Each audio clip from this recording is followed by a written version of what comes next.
আমরা কেউ ভালো না, আবার কেউ খারাপ না, সবার মাঝে ভালো খারাপ থাকে।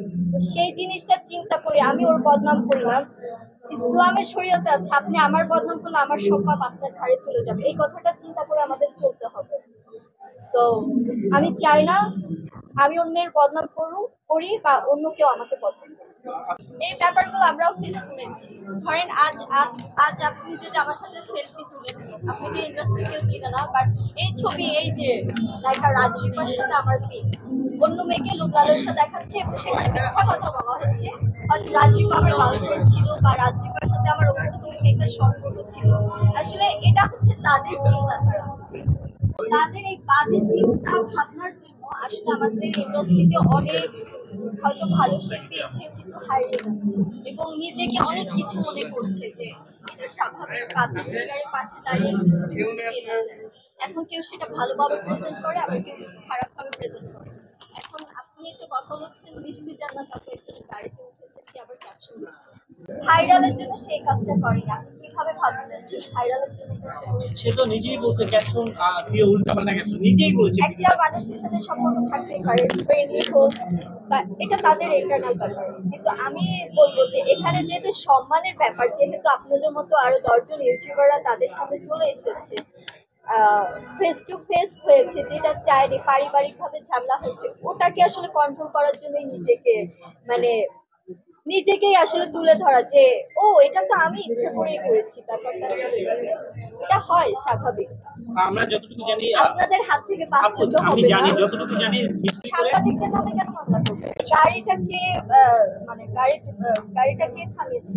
হতে পারে মিষ্টি জান্নাত ওকে ব্যাড অফার করেছে, সে অ্যাকসেপ্ট করেনি, তাকে ভাসিয়ে দিচ্ছে। আমরা যে কথা বলতে পারবো কারণ আমি না বুঝি কথা বলতে। আসলে আমরা তো কিছু করতে পারবো না যখন আপনারা রাস্তাঘাটে এমন লোক পাবেন ধরে থাপড়াবেন, গণধোলাই শিক্ষা হবে।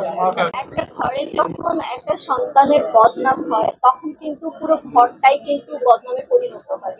তো আমার ইন্ডাস্ট্রিটা হচ্ছে আমার ঘর, এখানে যদি আমাদের একজন আর্টিস্টের বদনাম হয়, এটা কিন্তু আমরা বুঝি না। আমরা কি করি, একজন আর্টিস্ট অন্য আর্টিস্টকে কিভাবে ডমিনেট করবো, কিভাবে দাবিয়ে রাখবো, সেই চিন্তাটাই করি।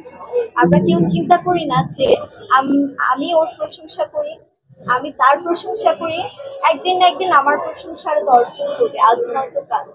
আর ভাইরাল তো সবাই হতে চায়, ভাইরাল কে না হতে চায়? এক একজনের এক এক ধরনের অ্যাক্টিভিটিস, কেউ উল্টাপাল্টা কর্মকাণ্ড করে ভাইরাল হয়, আবার আপনাদের দোষ দিব না, কারণ এটা হচ্ছে আপনাদের পেশা। একটা জায়গায় ঝামেলা হবে, আপনারা হুট করে চলে যাবেন, আপনাদের অনেক ভিউ হবে, আপনাদের ইনকাম হবে, আপনাদের দোষ দিব না, এটা আসলে এই ট্রেন্ডটা চলে এসেছে। এবং তবে একটা কথা বলি, আমি যে জিনিসটা খুব খেয়াল করেছি, আজকে আমরা যখন একটা কাজ করি বা একটা কাজ যখন রিলিজ হয়, তখন অনেক করে আপনাদের ফোন দিতে হয়, খুব করে ইনভাইট করতে হয়, অনেকে ভালোবেসে সাপোর্ট করে, অনেকে টাকা না দিলে সাপোর্ট করতে আসে না। কিন্তু ঠিকই যখন ফেসবুকে একটা ঝামেলার পোস্ট দিয়ে দেয়, যাদেরকে কাজের সময় পায় না তারা এসে খোঁচানো শুরু করে দেয়, আপু কি ঝামেলা হয়েছে, কি হয়েছে। এখন আমাদের আসলে মন মানসিকতা পরিবর্তন করতে হবে। আমাদের কাজ, আমরা যে কাজটা করি, আমরা আসলে আমাদের শিল্পটাকে তুলে ধরতে চাই, তো আমাদের শিল্পটাকে তুলে ধরা হোক। কোনো একটা ঝামেলা হবে সংসারী পারিবারিক, কোন আর্টিস্টে কার সাথে প্রেম করলো, কার সাথে লুকিয়ে বিয়ে করলো, কার কয়টা বাচ্চা হলো, কে দুবাই গেল, কে সৌদি আরব গেল, কে ইউএসএ গেল, এটা দেখার দরকার নেই। প্রত্যেকটা মানুষের পার্সোনাল ব্যাপার থাকে। আজকে আপনি আহ, না খেয়ে থাকলে আপনাকে কিন্তু দুবেলা ভাত খাওয়াবে না অন্য কেউ এসে। তো আপনার রিজিক আপনিরই অর্জন করতে